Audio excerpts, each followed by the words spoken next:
Good afternoon. So we understood by revising the previous session. So why so many historians? So therefore, so they were referred the British period as the colonial period. So dear students, so what is colonial? What is colonial? So in Kannada, we used to call it as a Vasahatu Shahi. See, in this book, you will read about the way the British came to conquer the country and established their rule, subjugating local Nawabs and Rajas especially. So, you will see how they established control over the economy and society also.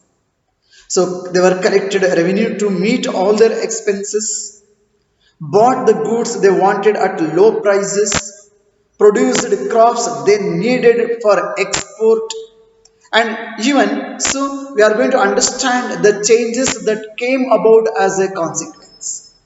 And also, dear students, so we'll also come to know about the changes British rule brought about in the values and tastes, including customs and practices also. When the subjugation of the one country by another leads to these kinds of political, economic, social, and cultural changes, we refer to the process as colonization. Got it, dear students?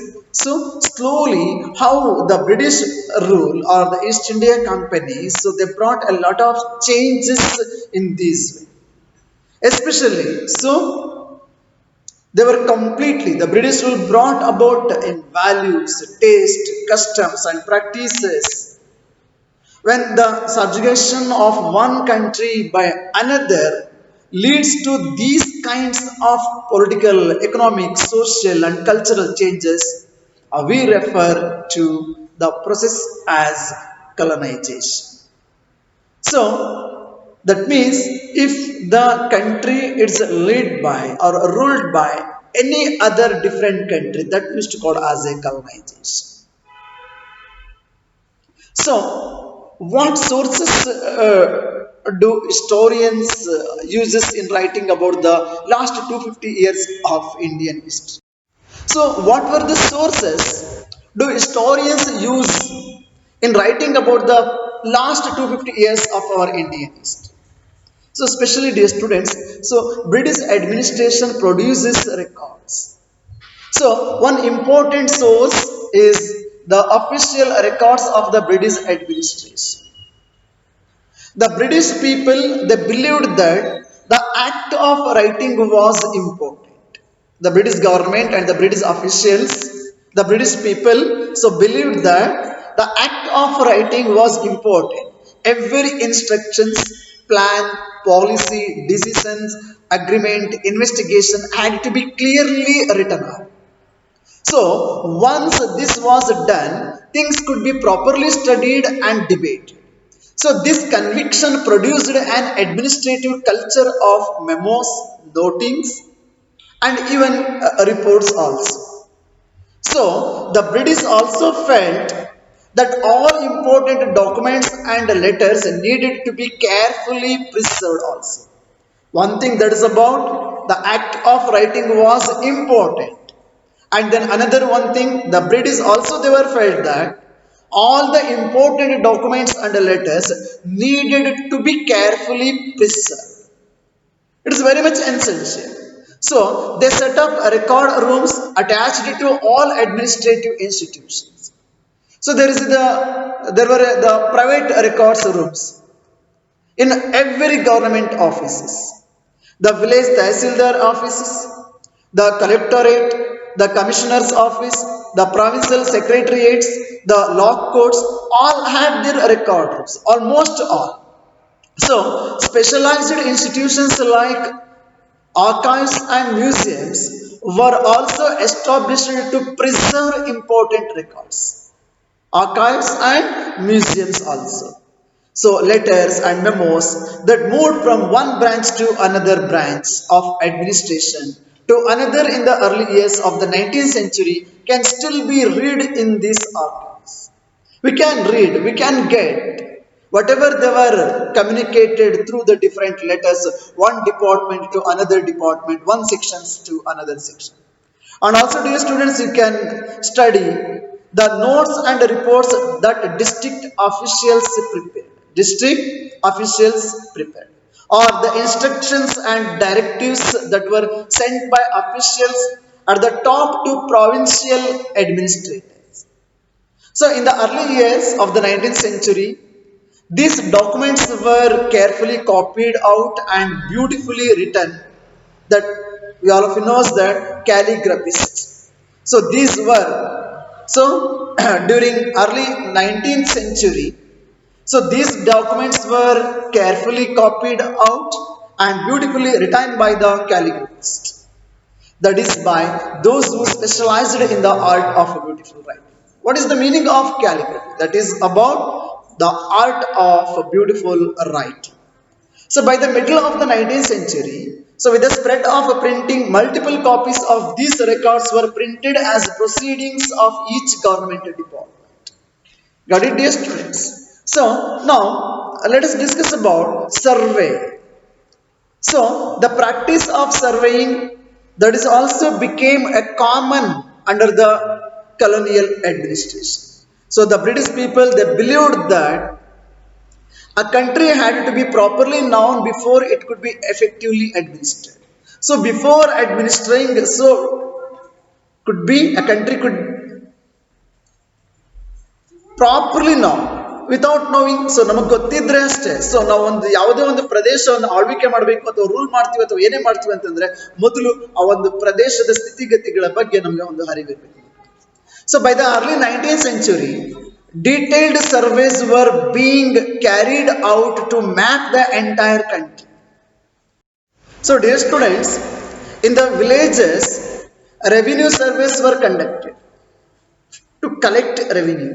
So they were conducted surveys. The effort was to know the topography, the soil quality, the flora, the fauna, and the local histories and the cropping pattern also. So all the facts seen as necessary to know about the administer the region.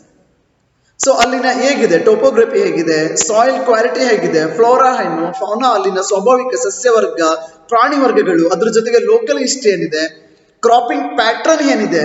So ಇವೆಲ್ಲ ವಿಚಾರಗಳನ್ನ survey ಮಾಡಿ ಅದರ ಆಧಾರದ ಮೇಲೆ administer ಮಾಡ್ತಕ್ಕಂಥ ವ್ಯವಸ್ಥೆ. From the end of the 19th century, census operation were held every 10 years. What we are actually practicing every 10 years once, the census, the counting of the population. So these prepared detailed records of the number of people in all the provinces of India, noting information on castes, religions and occupation. So while doing the census, even the present days, so we are actually just not counting the number of people numerically, so we are collecting other data also. For example, caste, religion, occupation, and whatever the facilities they are enjoying, and the complete details of the person. So there were many other surveys which were introduced by the colonial administration, such as botanical surveys, zoological surveys, archaeological surveys, and even anthropological surveys and the forest surveys also done by the colonial administration. Why? Because, dear students, so these surveys are helpful to British government to rule the country, to get more knowledge about everything and to deal with a simple fact. Now let us discuss about, I hope dear students you are understood why the surveys became so much of important, and then what were the different kinds of surveys were introduced by the colonial administration in our subcontinent. Now let us discuss about what official records do not tell. So we cannot say the official records they are going to tell everything. No. So official records are going to focus only according to the person or official or the department what they required, only they are concentrated on those things. Then there were many things which were so do not tell by the official records. So, from this vast corpus of records, we can get to know of large, but we must remember that these are official records. They tell us what the official thought, what they were interested in, and what they wished to preserve for posterity. And also, these records do not always help us understand what other people in the country felt and what lay behind their actions. So, for what we need to look elsewhere, because they tell us what the official thought, what they were interested in, and what they wished to preserve for posterity. These records do not always help us understand what other people in the country felt and what lay behind their actions. So, for what we need to look elsewhere. So, when we began to search for these other sources, we find them in the plenty, though they are more difficult to get than official records. We have diaries of people, accounts of pilgrims and travelers, and also autobiographies of important personalities and popular booklets that were sold in the local bazaars. And also, dear students, as the printing spread, newspapers were published and issues were debated in public. So, leaders and reformers wrote to spread their ideas, poets and novelists wrote to express their feelings also. So, what I am going to say, dear students, so the official records do not tell everything us. Only the official records are focusing on officials' thought, what they were interested in, and what they wished to preserve for posterity. But these official records do not always help us understand what other people in the country felt and what lay behind their actions. See, then for what we need to look elsewhere apart from these official records. When we began to search for this other source, we find them in plenty. There were so many things out there. So they are more difficult to get than official records. For example, dear students, we have diaries of people and also accounts of pilgrims and travelers, autobiographies of important personalities, and popular booklets that were sold in the local bazaars. As printing spread, newspapers were published and issues were debated in public also. Leaders and reformers wrote to spread their ideas and their knowledge. Poets and novelists wrote to express their feelings also. See, all these sources, however, were produced by those who were literate. This is also very much important. Almost all these sources, however, were produced by those who were literate. Whether is it possible from the illiterates? No. So, from these we will not be able to understand how history was experienced and lived by the tribals and the peasants, the workers, and even the other, the mines or the poor class on the streets, and even the poor sections of the societies, especially those who could not read and write or illiterate society. So, getting to know their lives is a more difficult task. How can we know about them?